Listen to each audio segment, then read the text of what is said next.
Very cheerful morning to all dear students. Today we are going to learn about ऑक्सीश्वसन और अनाक्सीश्वसन. देखो बेटा, aerobic और anaerobic, तो ये क्वेश्चन एग्ज़ाम में पूछा जाता है, ठीक है. और इसके साथ ही मैं इसी वीडियो में एक और क्वेश्चन ऐड करूँगी जिसका नाम है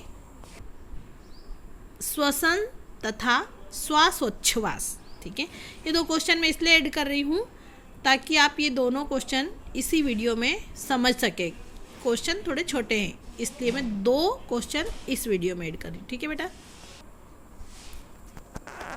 देखिए ऑक्सीश्वसन, जैसा कि नाम से ही क्लियर है, ऑक्सी मतलब ऑक्सीजन है ना, तो ऑक्सीजन की ज़रूरत इसमें हमें पड़ेगी.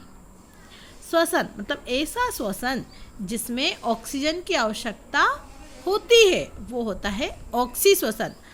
अनाक्सीश्वसन ऐसा श्वसन जिसमें ऑक्सीजन की आवश्यकता नहीं होती है, ऐसे श्वसन को हम क्या कहेंगे? अनाक्सीश्वसन कहेंगे.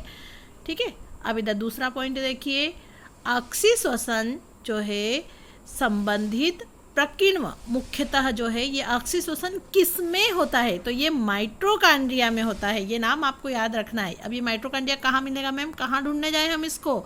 तो ये आपको किसी भी कोशिका के अंदर मिलेगा, है ना.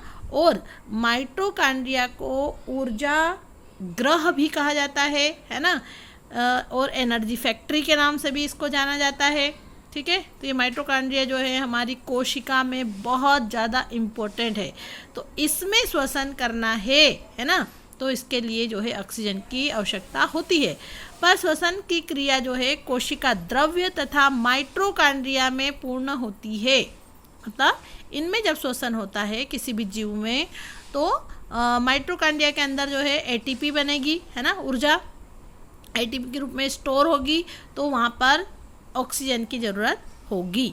आगे दूसरा जो अनाक्सीश्वसन का पॉइंट है कि इससे संबंधित जो प्रकीर्णन है कोशिका द्रव्य में पाए जाते हैं, और यह प्रक्रिया केवल और केवल कोशिका द्रव्य में ही पूर्ण होती है, जिसको साइटोप्लाज्म भी कहा जाता है. ठीक है, तो ये जो अनाक्सीश्वसन की अभिक्रिया है ये कहाँ पर कंप्लीट होगी? ये कंप्लीट होगी कोशिका द्रव्य में, साइटोप्लाज्म में. ठीक है बेटा, चलो ऑक्सीश्वसन मैम, इसमें भोजन पदार्थ का पूर्ण रूप से क्या होता है? ऑक्सीकरण होता है. भोज्य पदार्थ का पूर्ण रूप से ऑक्सीकरण होता है. अनाक्सीश्वसन में पूर्ण रूप से ऑक्सीकरण नहीं होता है, अपूर्ण रूप से होता है. इधर देखो ऑक्सीश्वसन, इसका जो अंतिम उत्पाद है ऑक्सीश्वसन का वो क्या होता है? तो वो पानी होता है. जबकि अनाक्सीश्वसन का अंतिम उत्पाद जो है अल्कोहल होता है. ठीक है, आप यकीन नहीं करोगे, जब दारू जिसको कहा जाता है अल्कोहल जब बनती है तो उसमें जो बैक्टीरिया है वो एनारोबिक श्वसन ही करते हैं, अनाक्सी श्वसन करते हैं और अल्कोहल बना देते हैं. ठीक है, इसके फलस्वरूप किसके? ऑक्सीश्वसन के फलस्वरूप अधिक मात्रा में ऊर्जा पैदा होती है, और इधर अनाक्सीश्वसन के फलस्वरूप कम मात्रा में ऊर्जा पैदा होती है. ठीक है, तो ये था ऑक्सीश्वसन अनाक्सीश्वसन. एक बार फिर से हम इसको रिपीट करते हैं बेटा. ऑक्सीश्वसन, इसमें ऑक्सीजन की आवश्यकता होती है, अनाक्सीश्वसन में ऑक्सीजन की आवश्यकता नहीं होती है. ऑक्सीश्वसन जो है माइटोकॉन्ड्रिया है ना, जब श्वसन की क्रिया होगी जो कि कोशिका द्रव्य तथा माइटोकॉन्ड्रिया में पूर्ण होगी, और इसके लिए हमें ऑक्सीजन की ज़रूरत पड़ती है. और यह प्रक्रिया जो है ये कोशिका द्रव्य में केवल पूर्ण होगी. ठीक है, और इसके लिए ऑक्सीजन की आवश्यकता नहीं होती है. ऑक्सीश्वसन में जो भोज्य पदार्थ का पूर्ण ऑक्सीकरण होता है, अनाक्सीश्वसन में भोज्य पदार्थ का अपूर्ण ऑक्सीकरण होता है. ऑक्सीश्वसन का अंतिम उत्पाद पानी है और अनाक्सीश्वसन का अंतिम उत्पाद क्या है? तो अल्कोहल है. ऑक्सीश्वसन में अधिक मात्रा में जो है ऊर्जा पैदा होती है, अनाक्सीश्वसन में कम मात्रा में ऊर्जा पैदा होती है. तो ये था ऑक्सीश्वसन और अनाक्सीश्वसन. अब हम देखेंगे श्वसन तथा श्वासोच्छ्वास में अंतर. अगला है श्वसन तथा श्वासोच्छ्वास. तो देखिए श्वसन जो है एक जैव रासायनिक क्रिया है ना. श्वसन कैसी क्रिया है? जैव रासायनिक क्रिया है. और श्वासोच्छ्वास जो है यह एक यांत्रिक क्रिया है.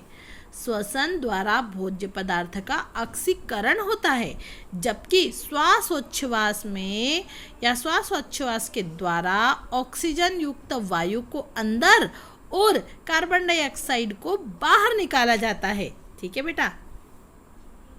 अब जो श्वसन है यह क्रिया कोशिका के अंदर होती है और श्वासोच्छ्वास की क्रिया कोशिका के बाहर होती है, ये भी याद रखना है आपको।